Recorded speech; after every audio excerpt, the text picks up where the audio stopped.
Alright, good morning, no? Ako nga uli pala si Lieutenant Colonel Mike Devilix, no?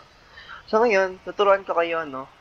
Paano magbasa ng grid coordinates sa mapa? 6 digit, tsaka 8 digits, no? So una sa lahat, gusto ko kayong, may gusto ko sa inyong alalahanin, no? Alalahanin nyo to na place. Alalahanin nyo, wait lang ha, RRTU. Ang ibig sabihin nito, read, write, then up. Ibig sabihin, kanan muna bago umakyat, no? So, let's say, kita natin ngayon, press natin yung home sa paggamit ng dagger. Hanapin natin yung location natin, no? And acquiring data siya, position acquired. So, ngayon, nandito tayo sa, ang grade reference natin is 0203 break 176, no? 020 break 176. So, paano yun? Una mong hanapin, 020. So, eto siya. Nandito ka sa parting ito. Ngayon, ang hinahanap mo is yung 176. Para 6 digits to, ano? Nakita mo to? Ito naman, read, write. Ito, then up. So, ibig sabihin, pasok ka dito sa, ano na to, no? Area na to. Sorry. Mali. Dito ka pasok sa area na to, no? Dito. Ibig sabihin, within this range ka, no? Ibig sabihin, per 100, ano kasi, na, alalahanin nyo, 6 digits equals 100 meters box. Okay? Kapag 8 digits equals 10 meters box.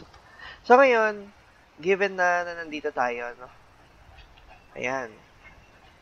Nandito tayo. Ngayon, paano, sir, kumuha ng 8 digit, no? So, para sa pagkuha ng 8 digit, no? Kailangan tayong press I. Kailangan meron ka map tools, no? Sa iyong gamit. Okay. Sir, gusto ko kasi makuha yung ano, yung range nung sa hospital. Nandito yung helicopter natin, no? So, alam na natin kung paano kunin yun, no? Sa dagger natin.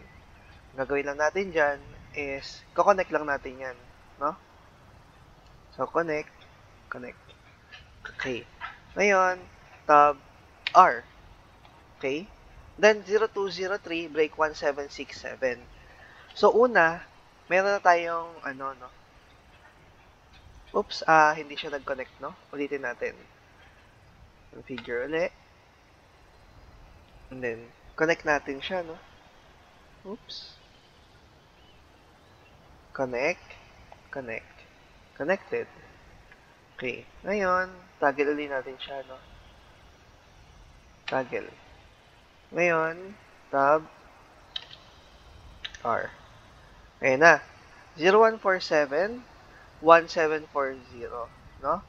So, nandito yon, no? 014 1740, no? Nandito yan. Okay, nakuha, no? So, mangyayari dyan, no? Paano nga ba natin gagawin yun, no? Paano susukatin?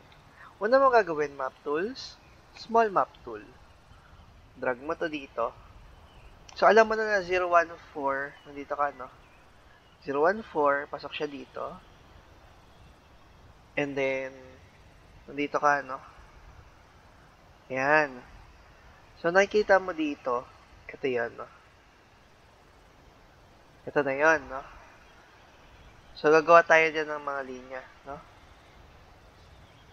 Ibig sabihin, tapat natin to. Oops. Ulit natin.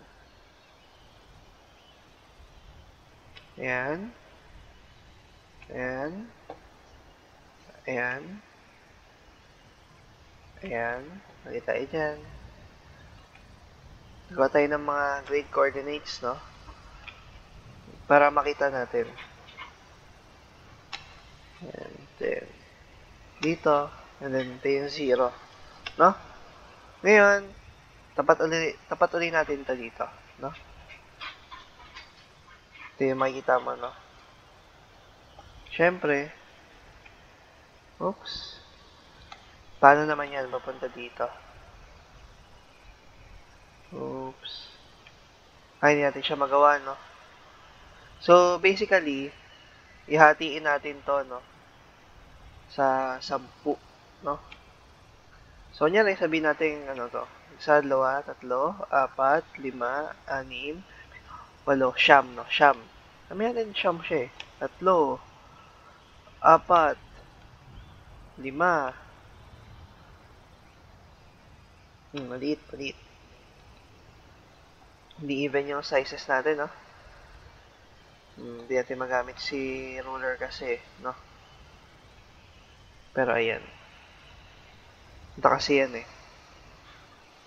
Ayan o, umiikot kasi siya, no? Sige. So, okay lang naman. Ito yung 1 natin, no? Ngayon, may mga ilang mapa, no? Na automatic. Hati yan, no? So, hatiin natin to.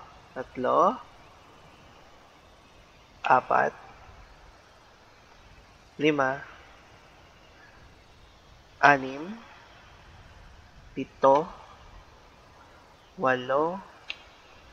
and siyam, no?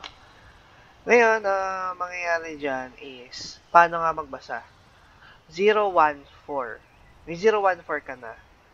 So, dito mangyayari, 0, ito yung 0 mo, ito yung 1 mo, 2, 3, 4, 5, 6, 7, 8, 9. Ito wala na to, no? Sa ibang part na yan. Ito naman, dito magsimula, 0, 1, 2, 3, 4, 5, 6, and 7, and 8, and 9. Okay? Ngayon, ang sabi, 0147. May 014 ka na sa taas, tama. Hanapin mo tong 7. Nandito ka. Pasok ka dito sa area na to. Sa lahat ng area dito, no? Pababa dyan, no? Nakuha? So, gawin natin kulay blue. Sabihin, nandito ka daw sa area na ito, no? Nandiyan ka sa area na to. Ngayon, sabi, 174. Pasok ka dito, pero 0. Ibig sabihin, nandito ka sa area na to, within this. Bihin, pasok ka dito. So, dito. So, by, ano natin, no? By, ang mangyayari, ito na yung, ano natin. Ito yung exactong coordinate natin. 0147 break 1740. Nakuha. Ibig sabihin, pag delete natin to, delete na natin to, ano? Ito lang. And then, dahil sa ginawa natin kanina, ito na yun. Nandito tayo mismo. Ito sa marker na to. No? Nandyan banda yun. Nandyan banda. Within that. Kasi may box pa dito, di ba? Ngayon, may box pa dyan. So, yun yun, no? So, let's just say nandito ka, no? So, ayan lang. I hope naitutunan nyo, no? And see you sa other tutorials natin.